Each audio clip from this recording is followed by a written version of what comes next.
Yes, I am filming a video outside. I hope you don't hear my cat screaming because she loves to be outside during this time of the year.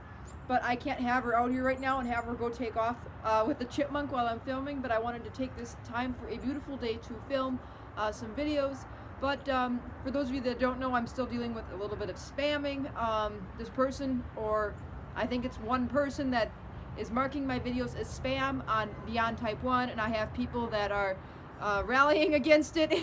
And it's unbelievable to see that people are fighting for me and standing up for me, and I really appreciate it. I appreciate each and every single one of you that have messaged hosts or messaged moderators for me and have aided me in the process of making sure that my account doesn't get banned or something doesn't happen. Because whoever is doing this is completely jealous and doesn't really wants to get back at me. But I got something to tell them. They're not going to get back at me. I'm still going to create videos for you all, and hopefully Beyond Type 1 will fix it to where I can post anything and everything I want. Diabetes related, like I said, I'm not doing it to force you to watch my videos. I'm doing it to expose you to different things I'm talking about so that you can get better ideas for how to treat your condition. So hopefully this will get resolved soon. Again, thank you to each and every single one of you on Beyond Type 1 or on any of my social medias that have addressed this concern or have been concerned for me. It has touched my heart to know that I've got so many people that are willing to support me and my YouTube channel. So with that being said, my blood sugar right now is 152 with a slight arrow headed up. Kind of been riding a little bit of a roller coaster. I accidentally injected my long-acting glargine or Lantus or Basaglar, whatever one you take, into my muscle last night. It bled, and I've been having problems with high to low blood sugars where it'll work really well and don't work at all. But tomorrow's another reset. So with that being said, we'll jump into today's video.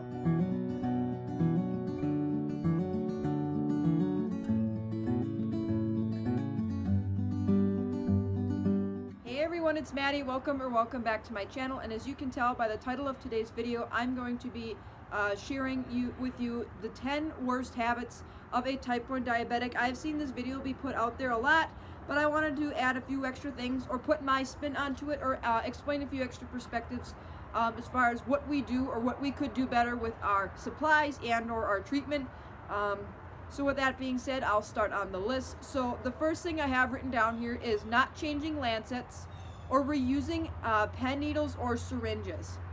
Now, I'm really bad at changing my lancet only because I use the Gentile most of the time, and I don't really change my lancet for a week, which is pretty bad, and it starts to get a little painful, and it doesn't really poke as good, and the glands don't go as deep, so then I'm ended up having to squeeze my area of my body to get blood.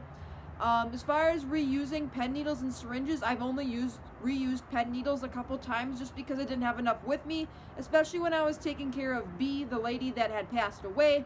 I was at her house helping her at her end of her life, and I had to do a lot of injections just because of the stress and the anxiety was driving my blood sugars high. So I ended up taking about 13 shots one day. And with taking 13 shots, I believe I only included 10 needles in my bag, and I had no syringes. So now every single time I do anything, guess who has like 5 syringes and 20 pen needles with her at all times? This girl. So I guess that's one thing that I guess we all can work on, especially the lancets. I think, and every one of you would agree with me that you don't change your lancets often enough. Number 2 is forgetting to wipe down an infusion set, a CGM set, or an injection site with rubbing alcohol. Now, I don't forget this too often, but sometimes if I don't have any with me, or it's not convenient, or I don't want to smell rubbing alcohol, I'll just lift up my shirt or the area of injection and put the injection in and go on. This probably isn't the most sterile thing to do. However, I don't think it's as big of an issue, especially if you're injecting in an area of your body that wasn't exposed to dirt, like your stomach or your arms that are going to be covered up. So I don't really see as big of a deal with this one. However, it's probably a good idea to clean the site down with alcohol or soap and water just to rid of any potential surface bacteria that could potentially enter the bloodstream and cause an infection. Number 3 is not washing your hands before testing your blood sugar. Now, I haven't done this very often, but I've definitely skimped out, or I've said, oh, my hands are good enough, and taken a site and hoped to God that I didn't have sugar on my hands or dirt that would have affected the reading on my meter. that's definitely something I need to work on, especially since I prefer to wash my hands before I test and not use rubbing alcohol, just because I know that can potentially throw off your blood sugar readings. Or if you have the alcohol and it isn't dried, it can dilute your blood and make your blood sugar seem less than it actually is. So it's kind of one of those things that we all probably can work on, especially since you need to have an accurate reading to make an accurate adjustment. If you're getting false highs or false lows because you're not properly washing the area that is going to be used for testing, it could throw off your readings. And if you have readings that are thrown off, you can't appropriately make dosing decisions. So that's a huge one I think we all need to work on. Number 5 is guessing carbs in a meal. Now, I don't really call it like super duper guessing, but sometimes I'll like look at a plate of food and not count carbs and just like know or guess that I need 5 units or whatever the case may be. And sometimes it works and sometimes it doesn't, or sometimes it works for a while and then usually maybe 2 hours later, 3 hours later, I'm going high and I need to take an additional 2 or 3 units or a unit or whatever the case may be to kind of balance out that high blood sugar. Definitely something that I need to be working on more. I have gotten better since I've been more home and not obviously staying by somebody's bedside while they're dying, but I know for a fact I've been guessing more at different things. It's worked out in most circumstances, but not in all circumstances, and I should just take a moment and Google things, and even Googling things and taking a more educated guess than just randomly looking at something and just going boom, this is a lot better than just going off of nothing or being totally random. So that's one thing I need to work on. Number 6, which I've worked on quite a bit, but not today, I failed at it miserably, is over treating low blood sugar. This can happen especially if you feel extremely weak from a low blood sugar. You may feel like I need to bring it up quick, or all you can think about is food and where can you get food, and you want to attack the whole kitchen and eat everything in sight, from chocolate to candies to cookies to juice, and then by the time you know it, your blood sugar is 156 with double arrows headed up. Well, you've definitely overtreated a low at that point, and then you're going to be battling a high. So then when coming with that is number 7, which is rage bolusing for highs. I'm going to explain rage bolusing really quick, but I hope to be doing a video explaining diabetes terminology for those that are newly diagnosed or are non-diabetic and don't know what the heck these terms are. But the term rage bolusing means overdoing a correction for a high blood sugar, or not being patient enough for a dose that you took for a high blood sugar to kick in, and then you're taking another correction every half an hour, and then eventually your blood sugar just plummets to the point where you have a severe low blood sugar. I had this happen to me not too long ago. So I definitely find the best way to combat rage bolusing is to set your CGM alarm for like 140, 130, 150, so that it's easier to curb a 130, 140, or 150 blood sugar with a small dose of insulin than it is to wait to get above that level and have to take a larger dose. Because obviously the larger the dose, the larger in the fluctuation of blood sugar, and the more you're going to drop. So if you're correcting blood sugars before they get dangerously high with a lower dose, you're going to go down, but you're not going to go down really, really fast, like a plane crash. You're going to glide in for a nice, easy, smooth landing. It's like trying to steer an airplane. If you want to think about type 1 diabetes, you want to be able to correct those high blood sugar or those low blood sugars and take off and then level off real nice. And then when they get higher or not where you want them, you want to coast down back to that nice, gentle, healthy level. You don't want to be like an airplane going like this and coming down. You don't want to see that. And you definitely need to work on, I think all of us could say we need to work on not over-treating them lows and rage bolusing for them highs. Oh, I accidentally got off of track, so that one was actually number 6. This is number 7. Not holding a pen needle or syringe in long enough to give a full dose. Now, this really only applies to people that are on multiple daily injections, but I know when I was first learning things, or if I was impatient, sometimes I would not hold the pen needle in my skin long enough, and insulin would back leak out of my body and lead to high blood sugar. I no longer have this problem because I leave the pen needle inside my body for at least 40 seconds.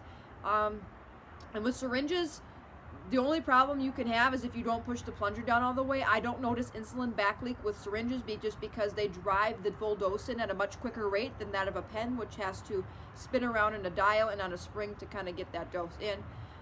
But definitely if you hold your pen needle or your syringe in your body for at least 30 to 40 seconds, you're usually not going to have a problem with insulin coming out of your body. Number 8 is reusing, restarting CGM sensors or wearing them until they fall off. Yes, I am bad at doing this, and I do this quite a bit, but not all the time. Mainly the reason why at the beginning I was learning how to restart sensors is because I couldn't find a place to buy sensors or cover them for a reasonable cost. But now that I can get them at Costco on a month-to-month basis and pay retail price for them and get them anytime I need, I really don't restart many sensors anymore.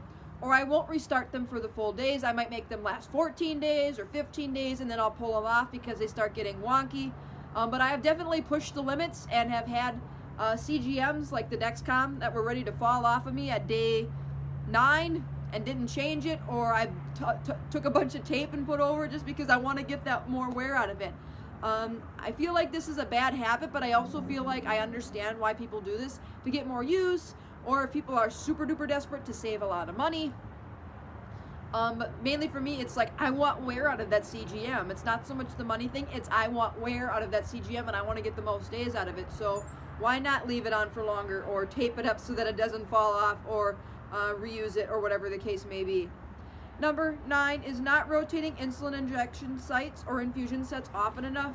I'm usually pretty good at rotating. However, as of recent, I've noticed more bruises on my stomach, and I noticed I've been injecting in very similar locations on my stomach, so I have vowed to take time off of my stomach for meal injections. I'm just using my arms right now, which are working out pretty well, and it is allowing my stomach to heal.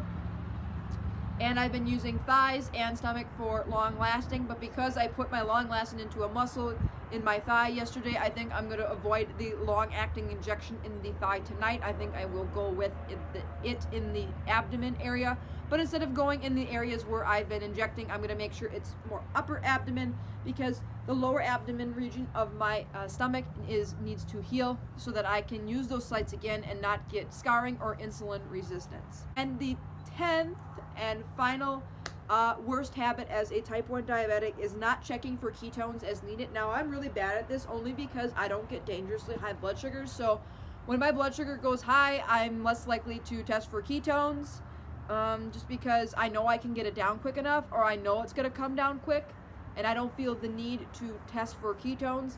However, I also have a little bit of a perspective that ketones aren't dangerous. As long as they're not combined with dangerously high blood sugars, they're not really a risk to you. Ketones are very natural, and me having a blood sugar of 141 right now, there it came down from that 152. Actually, it's 132 now. It just updated, so my blood sugar had a little spike, but it's coming down. Not gonna complain, considering I'm on my period and I've been riding a little bit of that roller coaster and my LANCETS. Oh, don't talk about LANCETS. Anyways, my blood sugar being at a 132, being a fairly healthy level, I could have ketones present in my blood or my urine right now due to starvation ketones or healthy ketones that my body is naturally burning fat for energy. There's nothing wrong with that. If ketones, however, are combined with high blood sugars, definitely blood sugars above 240, but I even say blood sugars above 200 for an extended period of time, then your risk of diabetic complications, diabetic ketoacidosis are extremely, extremely high, and you need to be monitoring them. Mainly the reason why I don't test it is because I'm lazy, or I don't feel like I want to, or I don't have them with me, or whatever the case may be. Or anytime I want to test it, I can't pee, or I don't have to pee to test them. So that's probably really one of my bad ones, along with leaving the CGMs on for too long. Those are probably my top 2, and along with the LANCETS, those are my top 3 worst habits as a type 1 diabetic. If you have any other worst habits that I did not mention, feel free to comment them down below. Let me know. Share with me ones that you don't, the bad habits that you do as a type 1 diabetic. Or if you have any other ones that I didn't mention, comment them down below so that we can all see them and all learn from them. But like I said, these bad habits are just bad habits. It's not like they're going to kill you or harm you. It's just something that we can all improve on to make our quality of care better and easier. So anyways, I hope you enjoyed this video. If you did, give it a big thumbs up. Feel free to hit that subscribe button down below. I post videos every single week about diabetes plus more. And if you do decide to subscribe, there is a notification bell. When you click that, you will get a notification anytime I upload something new. Again, thank you to everybody who has supported me on Beyond Type 1 and on my YouTube channel thus far with this spamming incident. I know it's going to be resolved, but as of right now, it's not really bothering me, nor will I let it bother me, because this is what this person is trying to do. This person is trying to rile me up and hurt me, and I don't appreciate it, but I'm not going to let it get to me. And if I show that it's not going to get to me, this person will not win. So anyways, until next week for more videos, take care, God bless, be kind, spread positivity, and be thankful. Bye, everyone.